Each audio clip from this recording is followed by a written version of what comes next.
In Genesis 48, Jacob, the father of Israel, in the course of blessing his descendants, identified the angel of the Lord as his God and shepherd, the one who redeemed him from all evil. He also identified the angel as the God of his fathers, Abraham and Isaac, thus giving the passage a retrospective significance, which we saw was confirmed in the lives of Abraham and Isaac, where the angel of the Lord appeared and spoke to them, and was identified both as God and someone distinct from God. That the angel of the Lord can be identified as God and distinguished from God presupposes and evidences personal plurality in the Godhead.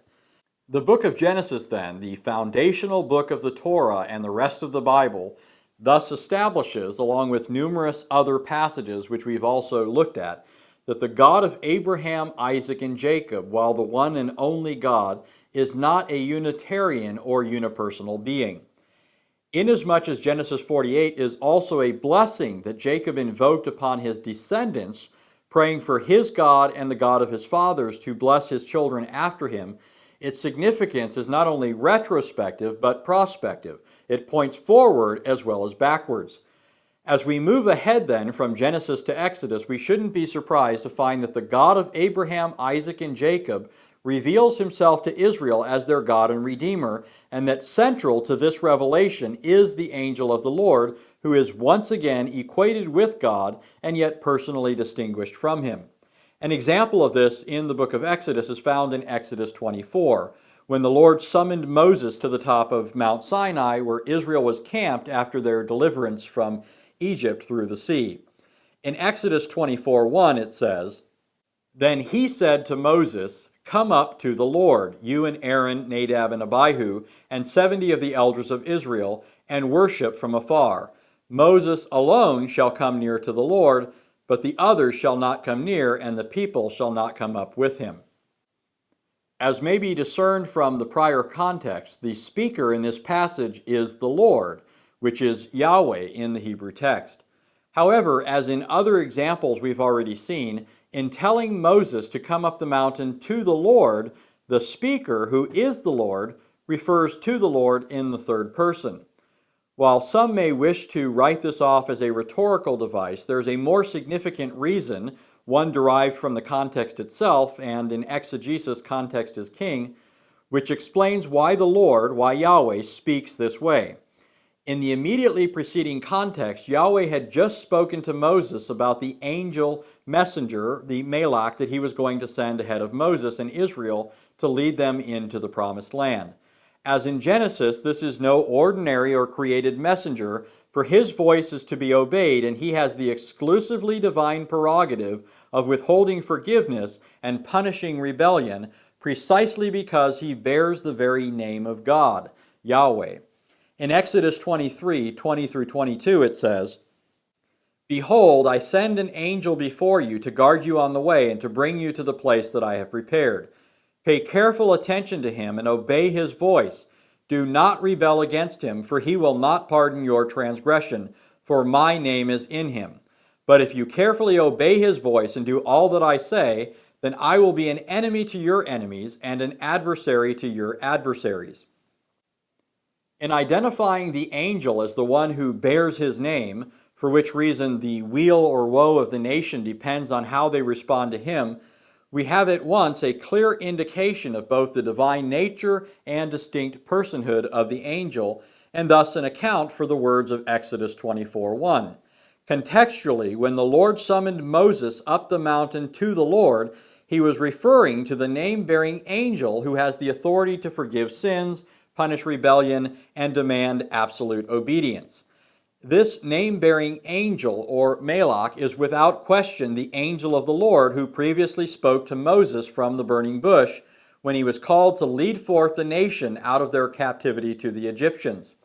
In Exodus 3, it is written, "Now Moses was pasturing the flock of Jethro his father-in-law, the priest of Midian, and he led the flock to the west side of the wilderness and came to Horeb, the mountain of God.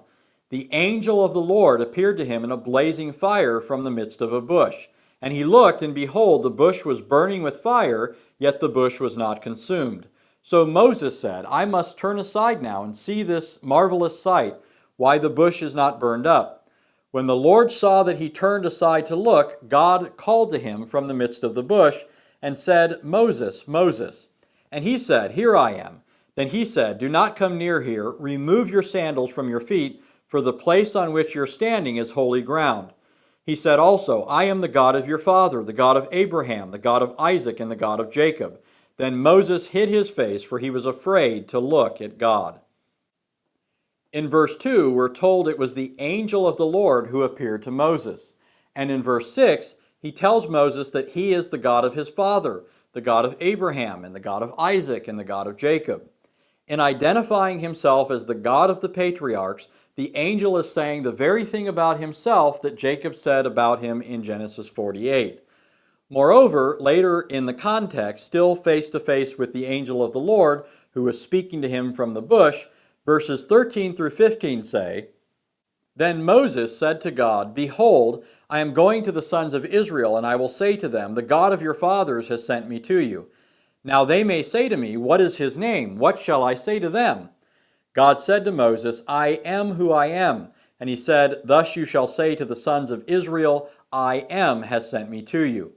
God furthermore said to Moses, Thus you shall say to the sons of Israel, The Lord, the God of your fathers, the God of Abraham, the God of Isaac, and the God of Jacob has sent me to you. This is my name forever, and this is my memorial name to all generations. When he says, This is my name forever, he's referring to the name Yahweh in the Hebrew text, which is here translated as Lord.